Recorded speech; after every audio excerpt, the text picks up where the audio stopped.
Assalamualaikum warahmatullahi wabarakatuh. Salam sejahtera bagi kita semua. Kami dari kelompok 2 mata kuliah pengantar bioteknologi akan menyampaikan terkait dengan perkembangan bioteknologi klasik dan modern serta peranan mikroorganisme dalam bioteknologi. Adapun garis besar dari presentasi saat ini yaitu perkembangan bioteknologi klasik, perkembangan bioteknologi modern, peran mikroorganisme dalam bioteknologi, kepedulian masyarakat terhadap produk dan proses bioteknologi, serta biosafety produk bioteknologi. Anggota kelompok 2 yaitu terdiri dari saya sendiri, Raken Masanda Fani Alfionita, Hana Istiana, Gilang Nur Sadewo, Niputu Ayu Putri Tiana Talia, dan Sandika Sukmajati. Materi yang pertama yaitu perkembangan bioteknologi klasik. Sebelum belajar mengenai bioteknologi konvensional atau klasik, pengertian dari bioteknologi sendiri adalah pemanfaatan sistem kehidupan dan organisme untuk mengembangkan dan menciptakan produk baru untuk menghasilkan atau memodifikasi produk atau proses dengan tujuan memperoleh produk yang lebih baik dari segi kualitas maupun kuantitas serta singkat dalam waktu produksi. Adapun bidang ilmu yang terkait dengan bioteknologi seperti biologi sel, mikrobiologi, biokimia, rekayasa proses, industri kimia, lingkungan dan energi, industri pangan dan pakan, industri farmasi, industri fermentasi, genetika, serta biologi. Pengertian dari bioteknologi konvensional atau klasik ini dapat didefinisikan sebagai bioteknologi sederhana yang telah lama digunakan secara turun-temurun dengan memanfaatkan mikroorganisme secara alami tanpa adanya rekayasa genetika dan mikroba tersebut berfungsi sebagai agen biologis untuk mengkonversi bahan baku menghasilkan produk jadi dengan nilai tambah yang lebih baik misalnya zat gizinya, sifat-sifat fungsionalnya, sifat-sifat organoleptiknya, dan daya awetnya. Nah, pada bioteknologi konvensional ini, prinsip teknologinya adalah sebatas menyeleksi bahan, mikroorganisme, dan lingkungan demi didapatkannya produk yang unggul. Nah, salah satu produk hasil fermentasi yang dianggap menjadi pioner dalam teknologi fermentasi adalah roti. Namun, di Indonesia, perkembangan bioteknologi konvensional melalui teknologi fermentasi justru dimulai dengan mengubah bahan baku lokal tradisional di Indonesia menjadi olahan pangan unik. Nah, salah satunya adalah tempe. Nah, tempe ini adalah produk fermentasi hasil dari Indonesia. Nah, cara pembuatan tempe ini yaitu dengan cara menyiapkan kedelai, kemudian dibersihkan dan direndam, kemudian buang kulitnya, kemudian dikukus, setelah dikukus itu didinginkan, setelah didinginkan itu diberi inokulum. Inokulum sendiri itu adalah bahan yang mengandung biakan jamur Rhizopus sp yang berperan dalam proses fermentasi tempe. Nah, setelah diberi inokulum ini, kedelai dibungkus, setelah itu difermentasi semalam, serta didinginkan dan kemudian akan menghasilkan tempe. Nah, fermentasi ini dibagi menjadi dua tipe, yaitu fermentasi kering dan fermentasi basah atau terendam. Fermentasi terendam merupakan tipe fermentasi yang dikembangkan oleh Ebner Hurtmaka pada tahun 1949. Nah, tipe fermentasi adalah fermentasi yang berlangsung dengan kultur inokulum terendam dalam media fermentasi yang biasanya berupa cairan. Nah, fermentasi terendam memiliki efisiensi yang lebih baik, terutama dalam memproduksi produk-produk fermentasi yang bernilai ekonomis tinggi dan menghendaki sterilitas yang tinggi seperti dalam produksi antibiotika. Nah, fermentasi ini dibedakan atau berdasarkan produk yang dihasilkan, fermentasi ini dibagi menjadi dua jenis, yaitu homofermentatif, yaitu fermentasi yang produk akhirnya hanya berupa asam laktat. Nah, contohnya itu seperti homofermentatif, yaitu adalah proses fermentasi yang terjadi dalam pembuatan yogurt.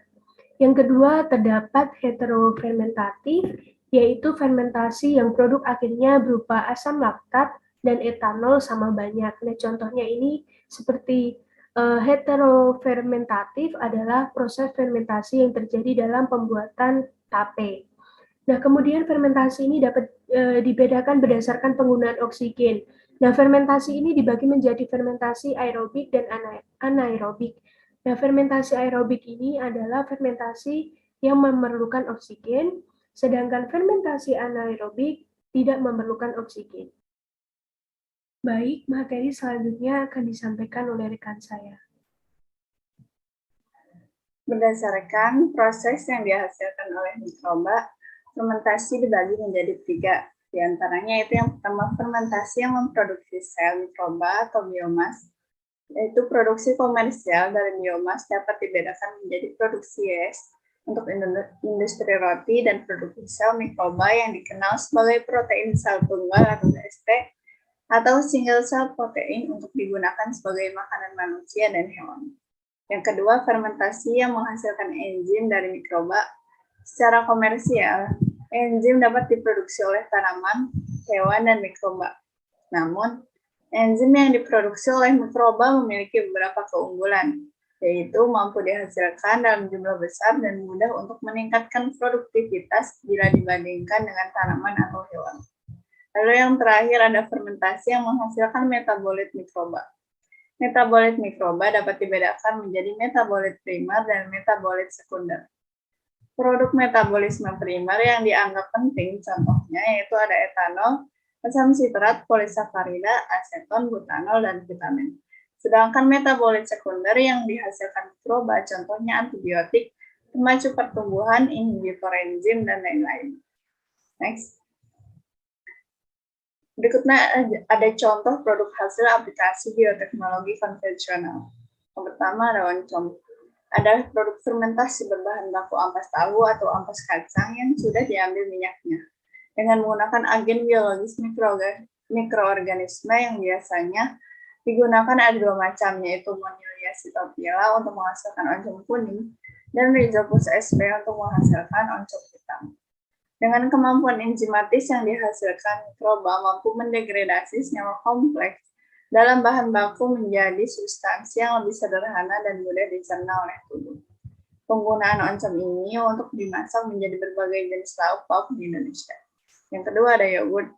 Yogurt merupakan produk fermentasi berbahan baku susu yang sudah dipasturisasi atau lebih tepatnya dipanaskan pada suhu 95 derajat Celcius untuk menginaktifkan laktoglobulin dan laktalbumin, dan setelah dingin diatur berat keringnya, kemudian diinokulasi dengan bakteri asam laktat, yaitu Lactobacillus bulgaricus dan Streptococcus thermophilus. Setelah akhir fermentasi diperoleh produk berbentuk gel dengan rasa masam dan aromatis karena kaya akan sulfur, asetaldehid, dan diacetil dengan kandungan asam laktat yang cukup. Next. Berikut beberapa contoh produk bioteknologi konvensional hasil fermentasi. Dapat dilihat tabel yang ada di layar. Next. Yang kedua ada perkembangan bioteknologi modern. Next. Pengertian bioteknologi. Bioteknologi modern adalah istilah yang digunakan untuk membedakan penerapan bioteknologi yang lebih baru dibandingkan dengan metode yang lebih konvensional. Bioteknologi modern dilakukan melalui pemanfaatan keterampilan manusia dalam melakukan manipulasi makhluk hidup agar dapat digunakan untuk menghasilkan produk sesuai yang diinginkan manusia. Teknik utama dalam melahirkan bioteknologi modern ada 2. Yang pertama rekayasa genetika dan yang kedua rekayasa biokimia. Next.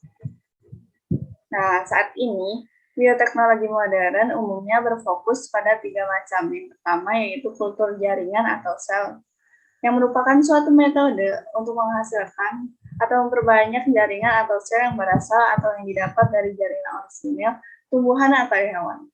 Setelah terlebih dahulu mengalami pemisahan atau disagregasi secara mekanis atau kimiawi enzimatis secara in vitro, yaitu dalam tabung kaca. Yang kedua yaitu teknologi DNA rekombinan. Teknologi DNA rekombinan merupakan suatu teknik penggabungan DNA dari spesies yang berbeda sehingga akan diperoleh organisme baru dengan sifat-sifat yang diinginkan.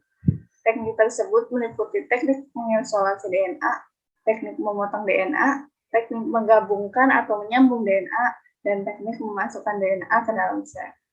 Lalu yang terakhir ada seleksi dan persilangan. Proses seleksi dilakukan dengan memanipulasi DNA yang ada pada mikroba, tanaman, atau hewan agar menjadi mikroba, tanaman, atau hewan dengan sifat yang lebih baik, sehingga apabila disilangkan akan menjadi bibit unggul yang baik untuk masa depan. Contohnya itu ada ayam leghorn, sapi Ayrshire, padi Cisadane, kedelai muria, dan jagung metro. Selanjutnya akan dijelaskan oleh rekan saya. Baik, terima kasih atas waktunya. Perkenalkan, nama saya Gilang Sodewo. Di sini saya akan menjelaskan tentang penerapan bioteknologi modern. Berbagai penerapan utama dalam bioteknologi modern meliputi yang pertama ada profil DNA, yang kedua ada cloning DNA, yang ketiga ada transgenesis atau transgenik, yang keempat ada xenotransplantasi. Next. Yang pertama ada profil DNA. DNA fingerprinting adalah salah satu metode identifikasi individu menggunakan profil atau karakteristik DNA pada tiap individu. Tahapan yang terjadi adalah pembuatan interpretasi sebuah barcode profil segmen DNA untuk mengidentifikasi pada setiap individu. Metode ini telah banyak digunakan pada bidang forensik, paternity testing, diagnosis penyakit keturunan, dan sebagainya. Dan di bawah ini ada contohnya. Yang kedua ada cloning DNA. Cloning DNA merupakan teknik penggandaan gen yang menghasilkan turunan yang sama sifat baik dari segi hereditas maupun penampakannya dengan induknya. Pada organisme, baik tumbuhan, hewan, maupun manusia, tingkat keberhasilan dari teknologi cloning cukup rendah. Beberapa contoh hewan cloning adalah domba Dolly dengan 277 percobaan cloning, di mana hanya 29 embrio yang dapat bertahan hidup selama 6 hari. Lalu, banyak anak hasil cloning lahir dengan kekurangan, yaitu lidah yang membesar, gangguan ginjal, diabetes, dan cacat tendon atau mendek, dan memiliki umur pendek. Dan di bawah ini adalah proses cloning DNA. Next. Yang ketiga ada transgenesis atau transgenic transfer gen atau biasa disebut transgenik, yang artinya penyatuan stabil dari suatu gen dari spesies lain atau bangsa ternak lain dalam satu spesies sehingga gen itu berfungsi pada ternak penerima dan diwariskan dari satu generasi ke generasi berikutnya. Hal ini membuat hewan transgenik mempunyai ciri yang lebih bagus dari hewan non-transgenik, seperti ciri pertumbuhan yang lebih cepat, lebih tahan akan penyakit dan suhu dingin, peningkatan rata-rata konversi makanan, kualitas daging yang lebih baik, dan ciri khusus seperti peningkatan warna tubuh. Nah, gambar yang sebelah ini adalah proses transgenik. Next. Yang keempat ada xenotransplantasi atau adalah proses pencangkokan organ atau jaringan hewan kepada organ atau jaringan manusia yang sudah tidak berfungsi. Dalam prakteknya, organ atau jaringan diambil dari objek hewan seperti halnya sapi, kambing, kera, babon, dan tidak terkecuali dengan babi. Pada prinsipnya, resiko penolakan pada xenotransplantasi lebih berat karena perbedaan antara donor dan penerima jauh lebih besar. Jika xenotransplantasi menjadi pilihan untuk terapi pada manusia, maka diperlukan penelitian yang meliputi preklinik dan klinik. Akan tetapi, hasil penelitian Komisi Sains atau WHO, World Health Organization, di Denmark yang menyatakan babi lebih berselera makan makanan yang kotor dan membawa bakteri. Dari fakta tersebut, dapat dipresentasikan bahwa hanya terdapat 60% daging babi yang di Denmark yang steril. Sedangkan 40% lainnya mengandung berbagai bakteri yang berbahaya. Salah satu contoh proses xenotransplantasi yaitu di samping. Next. Teknik xenotransplantasi organ. Yang pertama ada ortopik, yaitu memasang organ yang akan dicangkokkan di tempat asli dari organ yang akan diganti dengan terlebih dahulu mengambil organ yang asli. Dan yang kedua, heterotropik, yaitu pencangkokan yang dipasang pada tempat organ yang lain, sedangkan organ yang rusak tidak dikeluarkan pada teknik ini. Secara teknik, bedah dalam praktek transplantasi dan xenotransplantasi tidak memiliki perbedaan yang sangat urgen, yang mana dalam prakteknya terdapat beberapa teknik untuk mencangkok organ dalam tubuh manusia, akan tetapi dalam praktek xenotransplantasi harus lebih diperhatikan karena objek dari pendonor yang berbeda spesies yang secara pasti pula akan terjadi penolakan dari sistem imun response. Next. Nah, berikutnya bagian 3, peran mikroorganisme dalam bioteknologi akan dijelaskan oleh teman saya, Tian. Terima kasih.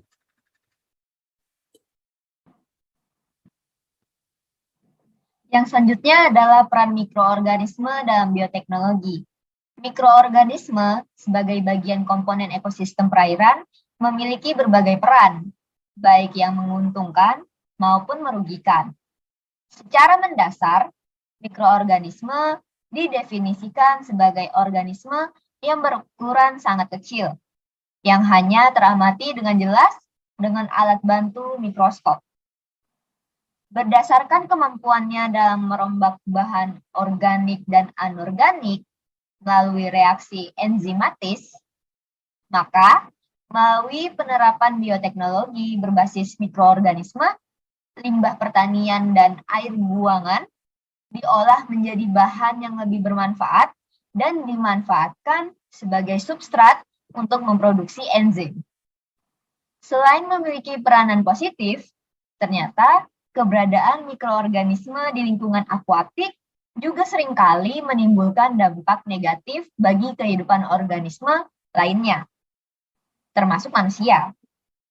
Nah, kontaminasi bakteri dan mikroalga pada air minum, air sumur, dan air sungai merupakan salah satu penyebab munculnya berbagai masalah seperti bau, perubahan warna, penyumbatan pipa-pipa, dan beberapa penyakit seperti kolera dan disentri. Bakteri Vibrio cholerae merupakan salah satu jenis bakteri yang sering menyebabkan kolera, di samping beberapa jenis yang lainnya.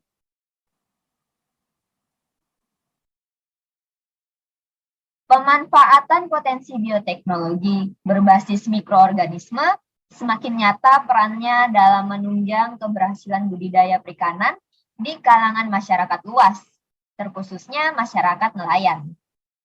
Nah, potensi mikroorganisme mereduksi limbah budidaya menjadi senyawa yang aman bagi ikan yang akan dipelihara dan lingkungan semakin prospektif untuk dikembangkan seiring kesadaran budidaya ramah lingkungan dan berkelanjutan.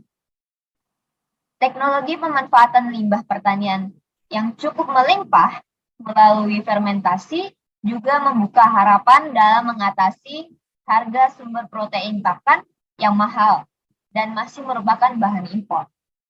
Berikut beberapa peranan mikroorganisme dalam bioteknologi.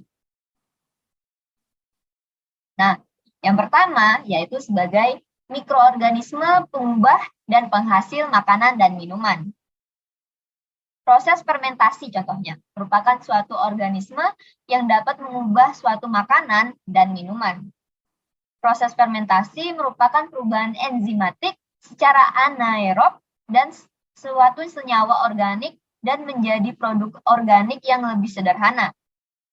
Nah, jenis mikroorganisme yang terdapat dalam produk makanan dan minuman yaitu ada beberapa. Nah, beberapa ini contohnya seperti Saccharomyces cerevisiae atau mikroorganisme dalam pembuatan tape. Yang kedua yaitu Rhizopus oligosporus yaitu dalam pembuatan tempe. Lalu Neurospora cytopila dalam pembuatan oncom. Lalu juga Aspergillus wenti dalam pembuatan kecap. Dan yang terakhir Lactobacillus bulgaricus dalam pembuatan keju dan yogurt. Nah, yang kedua yaitu mikroorganisme penghasil obat.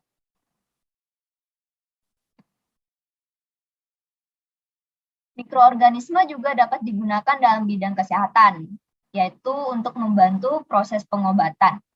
Nah, misalnya dalam pembuatan antibiotik dan vaksin.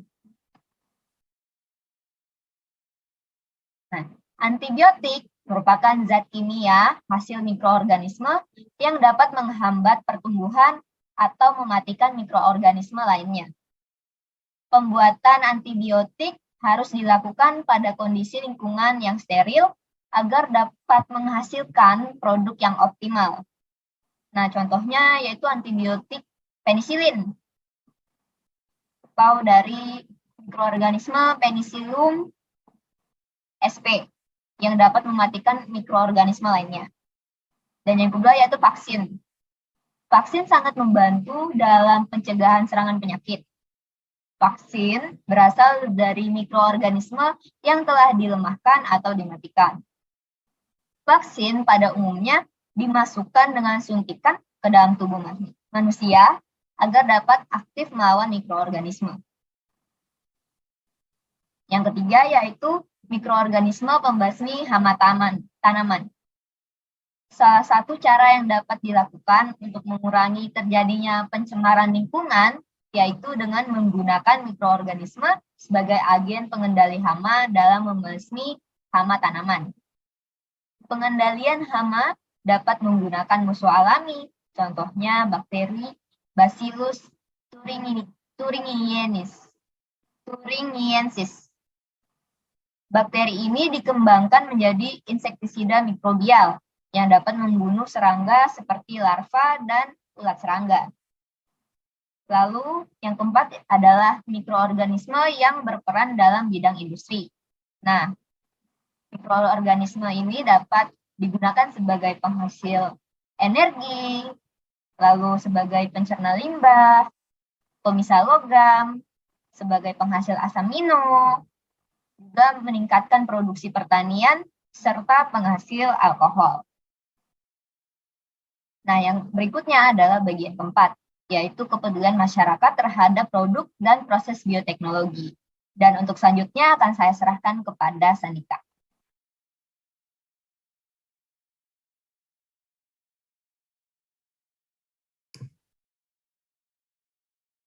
Baik, terima kasih untuk kesempatannya. Selanjutnya ada bagian 4, yang dimana ada kepedulian masyarakat terhadap produk dan proses bioteknologi. Next. Masyarakat tentu mempunyai andil dalam terwujudnya keberhasilan bioteknologi di dalam hidup kita. Bentuk kepedulian masyarakat tentu tidak lepas dari alasan mengapa bioteknologi harus dilakukan, yang tentunya tujuan dari bioteknologi sendiri adalah untuk mendapatkan manfaat dari mikroorganisme untuk manusia. Manfaat ini membuat masyarakat tergerak untuk memperbanyak hasil dari produk bioteknologi. Berikut adalah beberapa macam kepedulian dari manfaat produk bioteknologi. Next. Yang pertama itu ada di bidang kesehatan. Vaksin merupakan produk bioteknologi yang terus dikembangkan, baik vaksin untuk manusia maupun untuk ternak.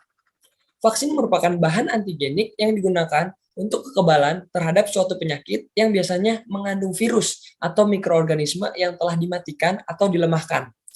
Yang selanjutnya ada insulin. Insulin dibutuhkan oleh pasien diabetes mellitus dalam jumlah yang besar. Umumnya, insulin dapat dibuat melalui pengambilan insulin dari hewan yang biasanya itu ada sapi atau babi. Namun, pada beberapa pasien masih banyak menunjukkan adanya gejala alergi atau penolakan. Nah, melalui rekayasa genetika ini, insulin mampu diproduksi dalam jumlah banyak tanpa mengorbankan banyak hewan ternak. Insulin juga dapat diperoleh dengan melakukan DNA rekombinan, yaitu melakukan transplantasi gen yang mengkode insulin ke dalam plasmid bakteri. Nah, bakteri dengan gen gabungan ini dikembangbiakan. Bakteri yang telah dikembangbiakan dapat memproduksi insulin yang dibutuhkan. Selanjutnya ada di bidang pertanian dan peternakan. Di bidang pertanian itu ada kultur jaringan. Kultur jaringan sendiri itu yaitu teknik perbanyakan tanaman dengan cara memperbanyak jaringan mikro tanaman yang ditumbuhkan secara in vitro menjadi tanaman yang sempurna dalam jumlah yang tidak terbatas menurut Yuliarti tahun 2010. Teknik kultur jaringan memanfaatkan tumbuhan yang memiliki sifat totipotensi, yang dimana totipotensi ini merupakan kemampuan untuk membentuk tubuh secara lengkap dengan akar, batang, dan daun. Nah, totipotensi dikembangkan secara in vitro atau kultur jaringan, yaitu dengan mengembangbiakan tumbuhan secara vegetatif, menggunakan sebagian jaringan tumbuhan pada media tertentu. Selanjutnya ada peternakan, yang dimana di sini ada DNA rekombinan.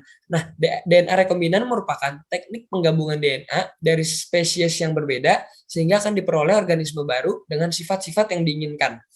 Menurut Noviendri tahun 2007. Nah, DNA rekombinan memungkinkan bagi kita untuk mengisolasi DNA dari berbagai organisme. Menggabungkan DNA yang berasal dari organisme yang berbeda sehingga membentuk DNA rekombinan.